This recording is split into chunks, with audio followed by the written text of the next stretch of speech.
Every entrepreneur has a moment or a series of moments that leads them to become who they are meant to be. I call these moments intuitive turning points. I'm Dr. Meg Haworth, and I am the host of Intuitive Turning Points. Come join us for stories of successful entrepreneurs who have gone through the journey. These entrepreneurs have accomplished so many things in their lives. I will have best-selling authors, TEDx speakers, people who've created successful businesses as an entrepreneur. It doesn't happen overnight. And as I always say, entrepreneurship is a personal development journey. And it takes time to develop yourself into the person you're meant to be, to help other people become who they're meant to be. Thank you so much for listening and enjoy the show. My guest today is Jonathan Troen, and he has interviewed some of the biggest stars in the world, from Tony Bennett and Cher to The Who, the Ramones, and Green Day. So these are some big names, major bands, right? Dream Life, incredible. So he was one of the first people to put music on the internet with the legendary and award-winning series LA Live. He went on to produce television shows for Discovery Networks and E! Entertainment, but he discovered that all of his success wasn't the path to happiness. Okay, so if you're in this boat, please listen in on this interview. You're going to get so much from it. He left the entertainment business and took his interviewing skills to the streets, and then he started to talk to real people. And then he began studying happiness, success, and what makes people thrive. And after 15 years of research and practice, Jonathan created the Self-Love Revolution, the new pathway to success. So please listen on to this interview and learn more about what you can do right now to help you with your own intuitive turning points. Jonathan Troen, I'm so excited to have you here today and to have this conversation with you, because you have such a cool story. I think a lot of people need to hear. Thank you so much. I'm so happy to be here with you. Awesome. So, as you know, my question that I ask all of my guests is, what significant life moment or series of moments were intuitive turning points for you, where you just knew in your heart of hearts you had to do something different? So I'd love to hear what those moments were for you. I have so many like little moments along the way, but one that stands out to me. So, I spent 20 years in the entertainment business, and basically I did as I was taught, and they said you have to create what you want. So I love music, and I wanted to see concerts, and I wanted to meet the people too. I didn't want to just go to them. So I created a company so I could go to concerts for free and interview bands. And it was amazing. And I was seeing there were so many concerts. I was seeing tons, but I couldn't even see them all. So I was sending my friends to go to concerts and take pictures and interview bands, because I couldn't. They're like, hey, I really like this band. Can you figure it out for me? I go, yeah, you're part of the LA Live team, of course, yeah. And they'd be my staff. They were all just my friends. And on paper, it was a great life. And I'm not going to say I didn't have good times. I did. I had a lot of great experiences. I got to interview my idols, like the people when I was a kid who I listened to, like that was, my dream. Uh-huh. But for some reason, I still wasn't happy.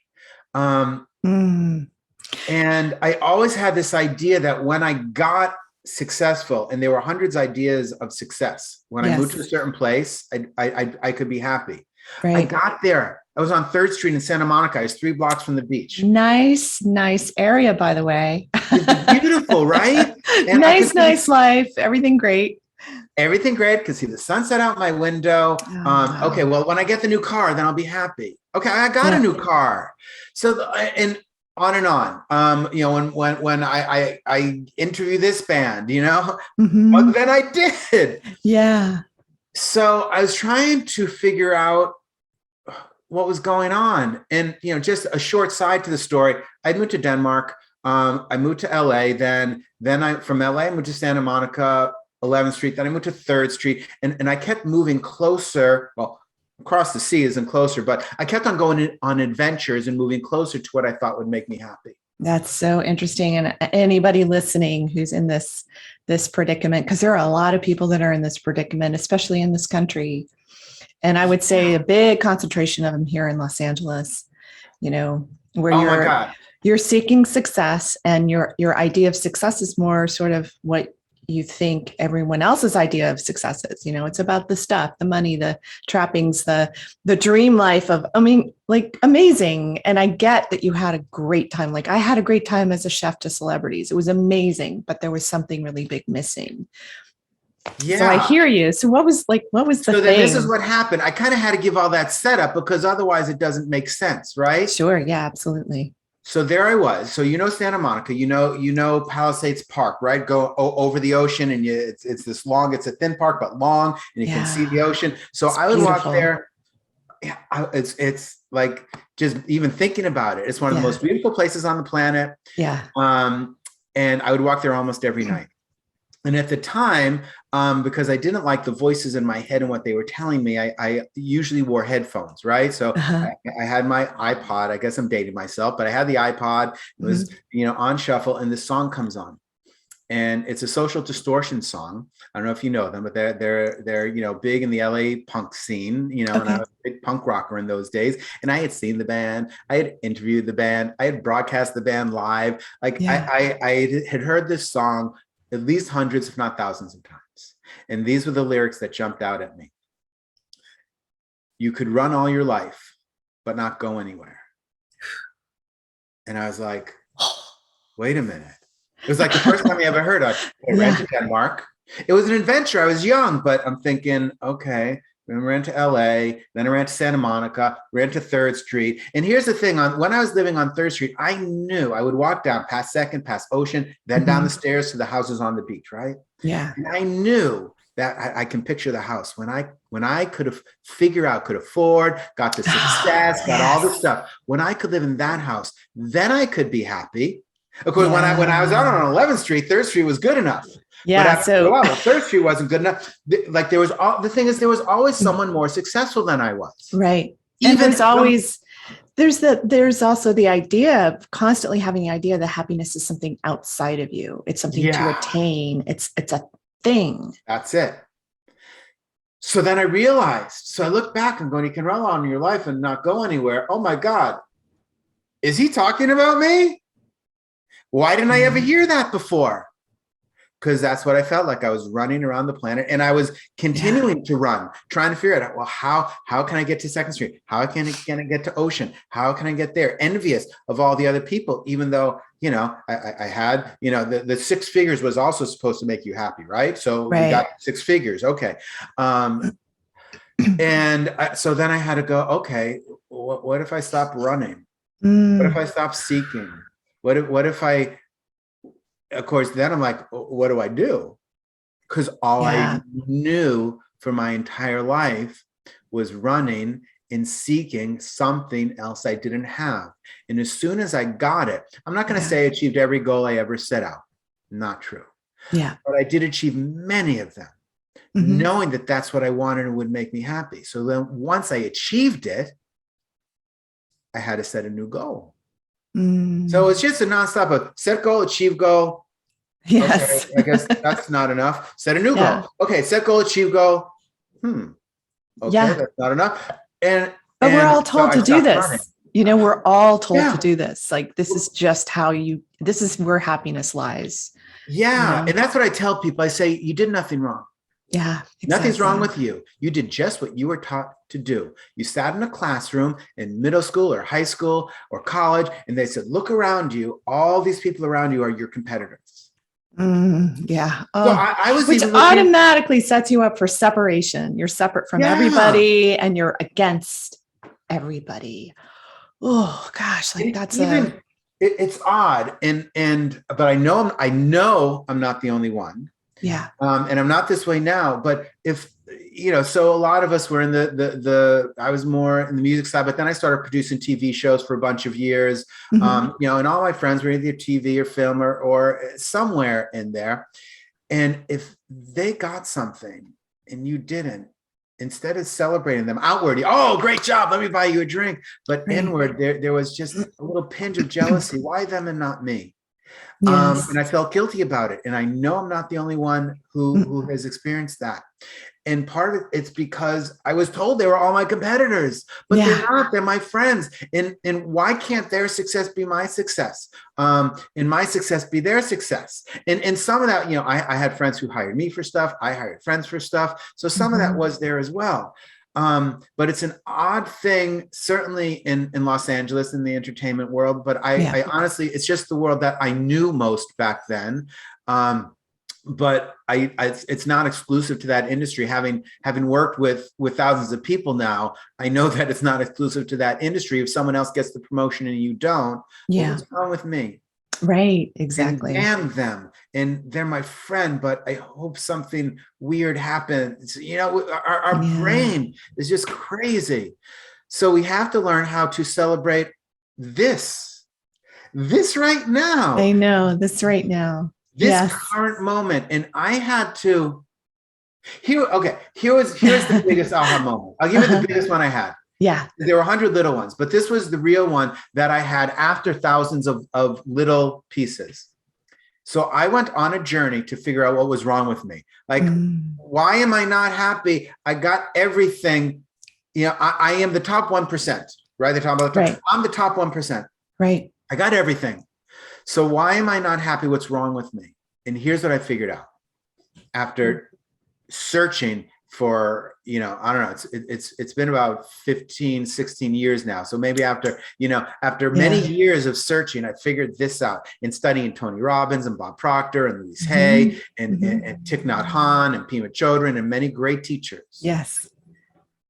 I discovered there was nothing wrong with me. Yes, never was. But that was like this whole weight lifted. I'm like, what do you mean? What do you mean there's nothing wrong with me? I don't need to change and figure out my goals better. And I don't need to do this better. And I'm not perfect at everything. And that's okay. Because part of you have to wake up early in the morning and figure out how to do this. And something's wrong with me because I'm not a morning person. And then I mean, it's okay. I can do my yoga. I can do my stuff at 11 and still be okay. Like, I know. I had the same realization. Like, people would always say the early bird gets the worms. Well, I don't eat worms and I'm not a bird. So. And I learned this from Mike Dooley, who I consider one of my teachers. He doesn't know me. I have met him, but if you give him my name, he won't know me. But I consider him one of my great teachers. And he said this. There are thousands of worms. All the birds get a worm. There are enough worms for all the birds. He said another one too. I can remember it. I don't know. It was something about how we have one opportunity. Like, there's the one opportunity to get something, and if you blow that one opportunity, that's it. And what I learned from him, and it was profound, is he said, no. There are thousands of opportunities every day. Every second you have another opportunity. Second, And I don't know how he phrased it. He probably did it better than I was. But if that one's gone, just allow the other one to step right in, because they're all there and miracles abound, but we're too busy chasing something to see everything that's just being offered to us. Yes. It's because it's there all the time. And this is such a beautiful example of your intuition leading you through song, through music, which of course is the way it's going to speak to you, because this is the path that you love the most, right? It's like, here's a song talking to you. It was. And what music was to me was a refuge. Like, I used to go home in high school. I remember it. I had a great stereo system because that was my passion. So I didn't have great everything. I had a lot of crap, but my stereo was really good because I loved music. And I would turn it up full blast, 210. And I came home, my mother worked. I lived with my mother and stepfather, and they worked, and I came home and it was just full blast. Yes, don't do it. I have a ringing in my ears now, folks, not worth it. But that's it. But now I look back and I understand what I was doing. I was shutting out the voices in my head so I couldn't hear them. Yes. And that's what it took. Yeah. And once I just learned about the voices in my head, both the ones that tell me still daily, not good enough, and you didn't do this and you didn't complete that. Okay. Yeah. But I also learned how to connect to the what I call the inner guides, right? I have the 13 saboteurs in the self-love revolution. We have the 13 saboteurs, and we also have the inner guides, the future self, the intuitive one, the child self, the adventurer, the fun one. Like we lost connection to the fun one. You know, I know. Kids, we had fun, and then one day they said, "No more fun." Yeah, you're supposed to work. And life is about working, and then you can have fun when you retire. Yeah, I know. Oh my gosh. That whole setup is just like, whoa. Yeah. Well, that's the midlife crisis. Yeah. So I learned how to then connect to those really soft voices, right? You ever get that, you know, you just hear this voice that says, do this. And you think, oh, I'll do that later. Yes, exactly. No, that's the universe. These are your inner guides that are giving you. It's just a simple message from the universe. Now, they're not going to beat you up if you don't do it. Exactly. Eventually they might. Like for me, I had a surgery, and that was one of the beating me ups, which sent me originally on the path to yoga. So they might do something to beat you up, to push you on your path, but they'll send you tons of messages before. Yeah. It's these little things that we don't pay attention to. So now I still do love music, although I have to be honest, some of the music that I hold dearly in my heart, I don't relate to anymore. Yes. Because I don't want to blow up the world. I don't blame the government and everybody else for my problems. There are issues, don't get me wrong, but I'm still in control of my destiny. This is a really important part of transformation. I think people need to understand is that when you go inside and you do your inner work and you work with those emotional, the ones that you were talking, the saboteur and all the different archetypes that are like eking away at you, you stop blaming everything and everyone outside of you for your misery. Yeah. It's the most incredible thing. It's so freeing when you get to that place. And intuition is, I think, that key voice that the louder you allow that to become, and the more you allow that to guide your life, the more just wonderful things become, you know? Exactly. Like, you have this choice. And when you talk about blame, which is one of the 13 saboteurs, it's blaming others, but it's also to a great extent blaming yourself. Yeah. If only I would have done that, 10 years ago, 5 years ago, or if only I would not have done that. Right. Whenever it was. And we replay the story in our head of how our life would be different. Only if. Yes. That would have been different. And we spend a lot of energy there. So when we can understand blame, recognize it, find forgiveness, and not let that voice of either external blame, or I found more self-blame than external blame. When we can find that forgiveness, it doesn't have to run our lives. I'm not saying what you did or didn't do was okay. Right. Probably wasn't. Yeah. Maybe you even hurt somebody along the way. Yeah. Not okay. Or maybe you got hurt along the way. But we can't change it.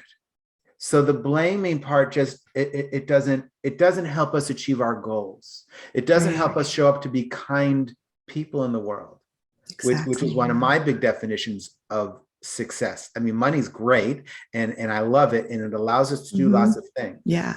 But money without kindness, it does not feel good. Yeah, it really does. It adds up to feeling horrible about the way you got it and what you do with it and all of that. But it comes to me, what now with your intuitive, how much does intuition play a part in your daily life? Wow, that's a really interesting question. Well, so I don't know how much is intuition and how much are just the universe going, this is what you do. Because here's one of my practices. It's interesting. So I just, I'm on various email lists because you sign up for something and you get them. And I got and some people are friends too. So, we all support each other. So I get this email about what did they call it? I don't know. It's a matrix to decide what you're supposed to do now. And it's not a brand new thing. It was said in a new way, but there are the 4 quadrants, and the important urgent quadrant, and the important non-urgent, and look, you guys can look up, the get work done matrix, and we'll have the 4 quadrants. I don't need to go into it now. Okay. And it works. I want to be clear. I was taught it. I've used it. Occasionally, I'll even share it with people if it seems right. So it works. But and it helps you figure out what to do right now. What's your next thing? But here's what I do. And it's become so much easier. I just ask this simple question. What's my next right action? Yes. That's all. And I get an answer right away. Do this. Right. Now, sometimes I go, so you're using it all the time. What's that? You're using it all the time. I use it all the time. Yeah. So is that me, or I'm just throwing the question out there, and I get an answer. Sometimes it's a scary one. Yes. So I may or may not do it, but it will always come back. It will beat me up until I do it. Always.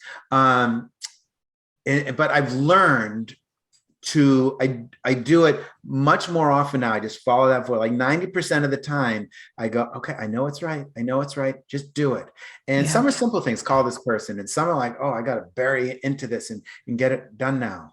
But I don't have this whole matrix anymore, which I was taught and I used. I'm like, all I have to do is ask the question and I get an answer, and then I can do it.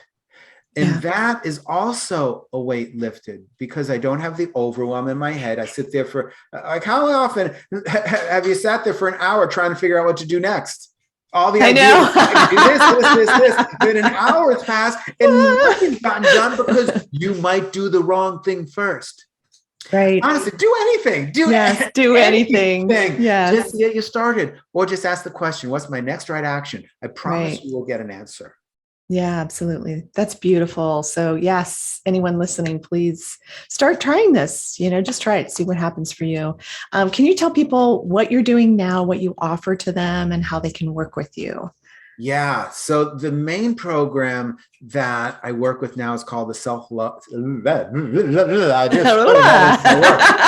to be clear, the old me would have been beating myself up now because I can't really talk. In the mirror tonight, I would go, remember that interview you did with Dr. Megan? You couldn't even get the words out of your own program. But the new me doesn't care about that anymore. I've already forgiven myself. And that's what the self-love revolution is about.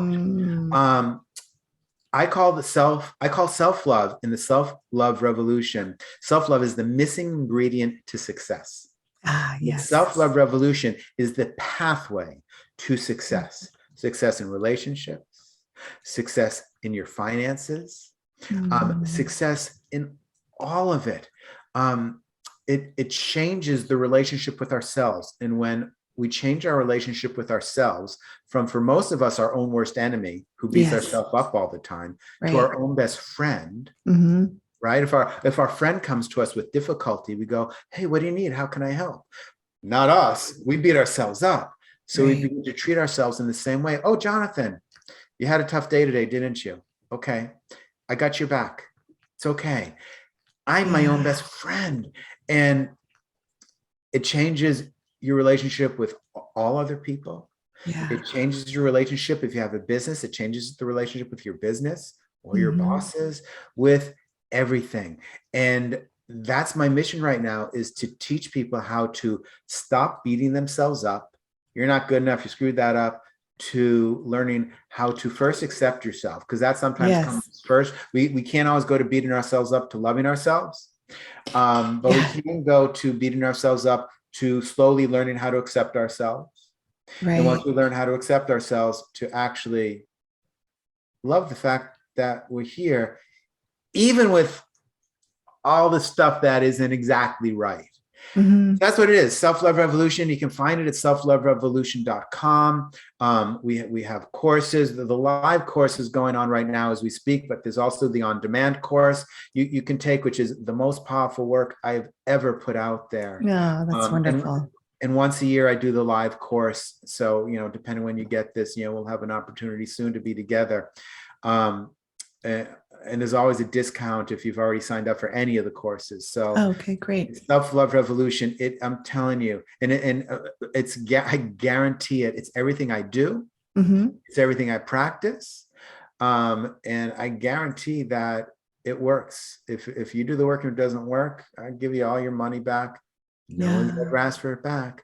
It really does work, but the guarantee is always there. People always say, "Oh, coaches can't give guarantees because it's up to the person to figure out if it's going to work."